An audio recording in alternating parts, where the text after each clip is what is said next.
ചേർത്തലയിലെ കടക്കര പള്ളിയിലാണ് ഉല്ലാസും സുവർണയും താമസിക്കുന്നത്. ഉല്ലാസിന് ചെറിയൊരു ഹോട്ടലൊക്കെ ഉണ്ട്. അവിടെ ഭർത്താവിനെ സഹായിച്ചുകൊണ്ട് ഭാര്യ സുവർണയും കാണും. ഇവർക്ക് 2 പെൺമക്കളാണുള്ളത്. മൂത്ത പെൺകുട്ടി നീതു, ഇളയ പെൺകുട്ടി ഹരികൃഷ്ണ. ദൈവം സഹായിച്ച് ഉല്ലാസിൻ്റെ 2 പെൺമക്കളും നേഴ്സുമാരാണ്. നീതു എറണാകുളത്ത് ഒരു പ്രൈവറ്റ് ഹോസ്പിറ്റലിലാണ് വർക്ക് ചെയ്യുന്നത്. ഹരികൃഷ്ണ ഇപ്പോൾ പാസ്സായി ഇറങ്ങിയതേ ഉള്ളൂ. ഇതിൽ മൂത്ത കുട്ടിയായ നീതു കല്യാണം കഴിഞ്ഞതാണ്. നീതുവിന് ഭർത്താവും 2 കുഞ്ഞുങ്ങളുമുണ്ട്. നീതുവിൻ്റെ ഭർത്താവാണ് ഉണ്ണി എന്ന് വിളിക്കുന്ന രതീഷ്. രതീഷിന് ഒരു സ്വകാര്യ കമ്പനിയിലാണ് ജോലി. രതീഷിനും നീതുവിനും 7 വയസ്സുള്ള ഒരു പെൺകുട്ടിയും 9 മാസം പ്രായമുള്ള ഒരു ആൺകുഞ്ഞുമുണ്ട്. നീതുവിൻ്റെ വീട്ടിൽ നിന്നും കഷ്ടിച്ച് 1 കിലോമീറ്റർ അകലമേ ഉള്ളൂ ഈ ഉണ്ണിയുടെ വീട്. അമ്മായിയപ്പനും അമ്മായിയമ്മേ എന്ന് വച്ച ഉണ്ണിക്ക് സ്വന്തം അച്ഛനമ്മമാരെ പോലെയാണ്. അവർക്കും തിരിച്ചങ്ങനെ തന്നെയാണ്. മരുമകനല്ല, മൂത്ത മകനാണ് ഉണ്ണി. അങ്ങനെ ഇരിക്കെ ഹരികൃഷ്ണയ്ക്ക് വണ്ടാനം മെഡിക്കൽ കോളേജിൽ നേഴ്സായി ജോലി കിട്ടുകയാണ്. എല്ലാവർക്കും ഭയങ്കര സന്തോഷം. ഒരു കുടുംബത്തിൽ അങ്ങനെ 2 നേഴ്സുമാരായി. 2 പെൺമക്കൾക്കും ജോലി ആയതിൽ ഉല്ലാസിനും സുവർണയ്ക്കും ആശ്വാസമുണ്ട്. ആശുപത്രിയിൽ ജോലിക്ക് പോകാനായിട്ട് ഹരികൃഷ്ണ വീട്ടിൽ നിന്നും സൈക്കിളിലാണ് പോകുന്നത്. ഈ സൈക്കിള് തങ്കിക്കവലയിൽ വച്ചിട്ട് അവിടെ നിന്ന് ബസ്സിന് പോകും. രാവിലെ 6:30 വീട്ടിൽ നിന്ന് ഇറങ്ങിയാൽ വൈകിട്ട് 7 മണിക്കാണ് ഹരികൃഷ്ണ ഡ്യൂട്ടിയും കഴിഞ്ഞ് വരുന്നത്. രതീഷിന് കുഞ്ഞനുജത്തിയായ ഹരികൃഷ്ണയോട് ഭയങ്കര വാത്സല്യമാണ്.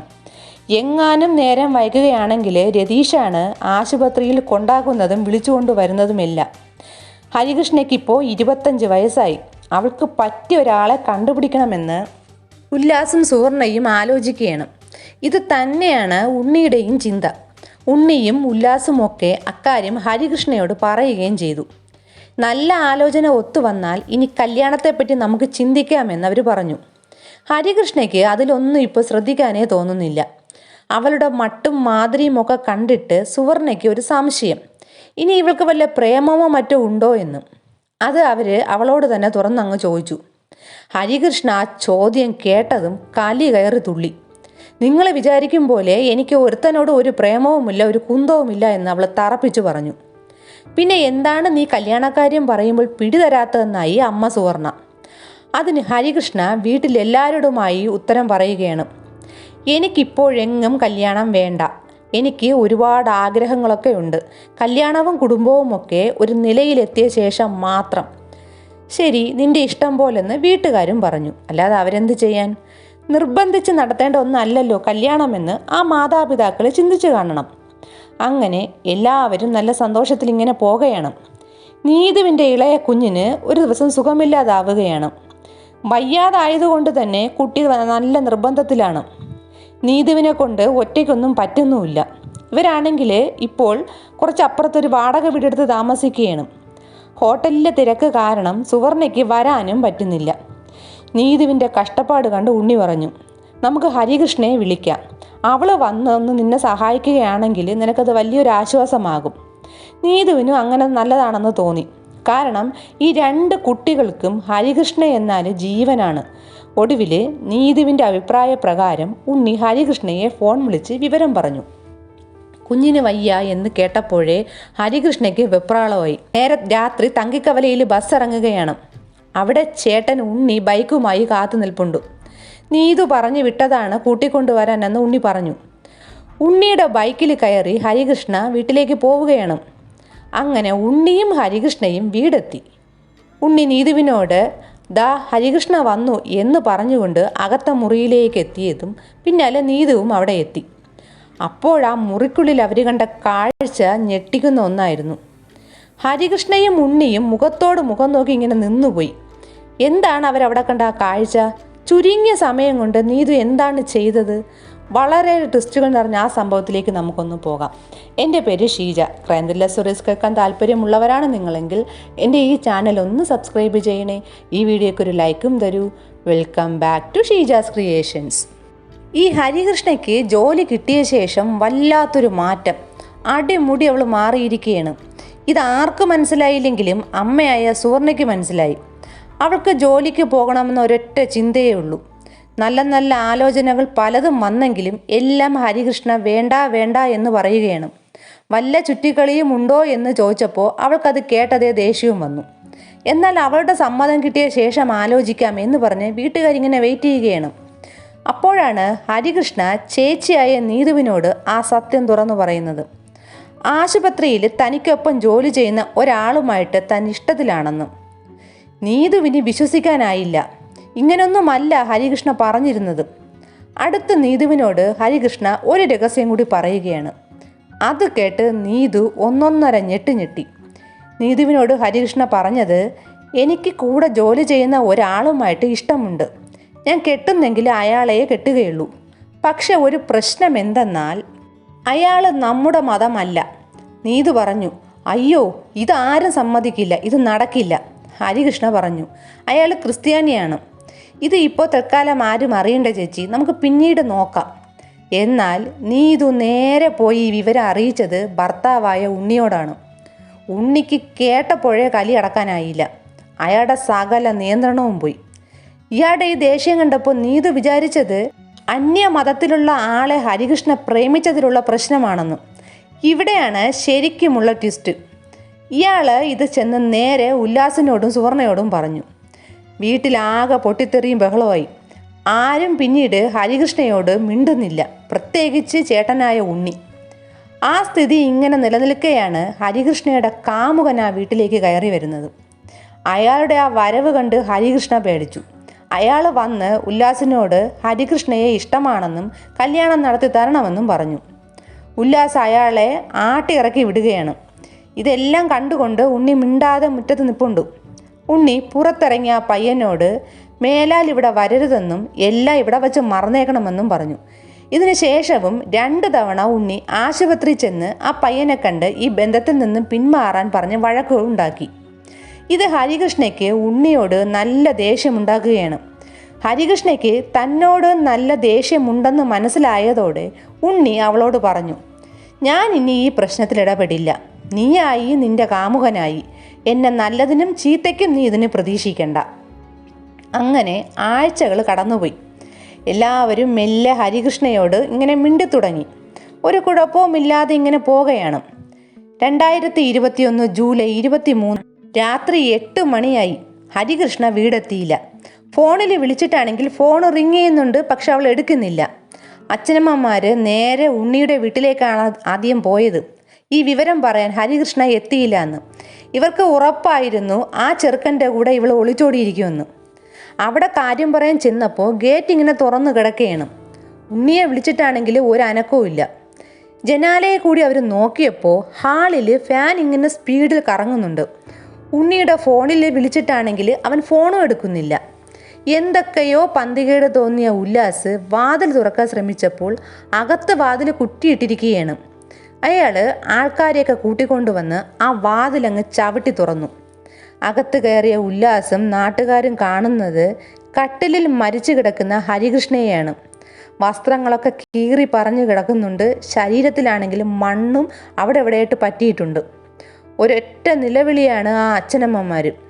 നാട്ടുകാരും ഇത് കണ്ട് ഞെട്ടിപ്പോയി.